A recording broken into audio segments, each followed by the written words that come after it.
Hello friends, Sindhi kitchen में आपका स्वागत है।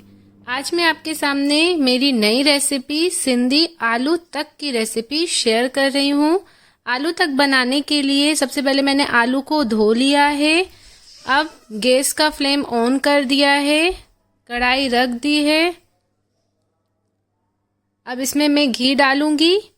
जब तक घी गर्म होता है तब तक मैंने आलू भी कट कर लिए हैं। इसी तरीके से आप गोल गोल कट कीजिएगा। अब तेल गरम हो गया है। अब हम इसमें आलू डालेंगे। सारे आलू को अच्छे से डाल देना है इसमें। अब हम इस आलू को फ्राई कर लेंगे।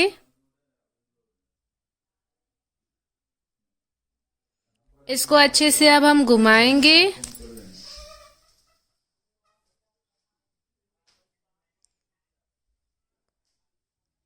आलू गल जाए जल्दी, इसलिए इसमें हल्का सा हम नमक डाल देंगे।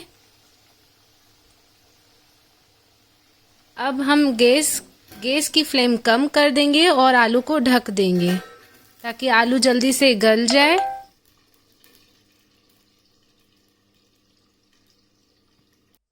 एक बार खोल के चेक करेंगे कि आलू गला है कि नहीं गला है।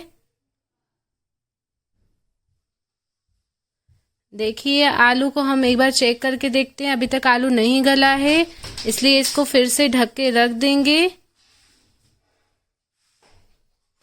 हल्का सा कच्चा लग रहा है,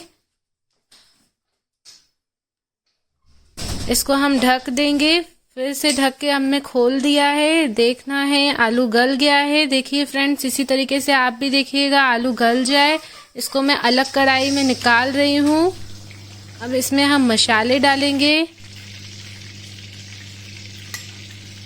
हल्का सा इसमें ऑयल कम लग रहा है, हल्का ऑयल डालेंगे। अब इसमें हम सारे मसाले डालेंगे। उस टाइम मैंने थोड़ा नमक डाला था, इसलिए थोड़ा नमक अभी डाल रही हूँ। आधा चम्मच हम इसमें लाल मिर्च का डालेंगे, हल्की सी हल्दी डालेंगे और 1 चम्मच धनिया पाउडर। धनिया पाउडर ज़्यादा डालिएगा, मसाला अच्छे से लगना चाहिए। अब इसको हम घुमा लेंगे। अच्छे से सबको मिक्स कर देना है ताकि मसाले सब में लग जाएं, सारे आलू में मसाले लग जाएं। मसालों को हल्का सा सेकना है। जब मसाला पूरा सिक जाएगा तब आलू तक तैयार होगा। इसको हल्की सी गार्निशिंग करने के लिए थोड़े से हरे धनिए डाल देने हैं। मैंने हरा धनिया गार्निशिंग के लिए डाला है। देखिए, हमारा आलू तक बिल्कुल रेडी है। इसी तरीके से आप भी ट्राई कीजिएगा। सिंधी आलू तक बहुत ही टेस्टी होता है। इसको आप पराठों के साथ, दाल के साथ खा सकते हैं। आलू तक की रेसिपी आपको कैसी लगी मुझे ज़रूर बताइएगा।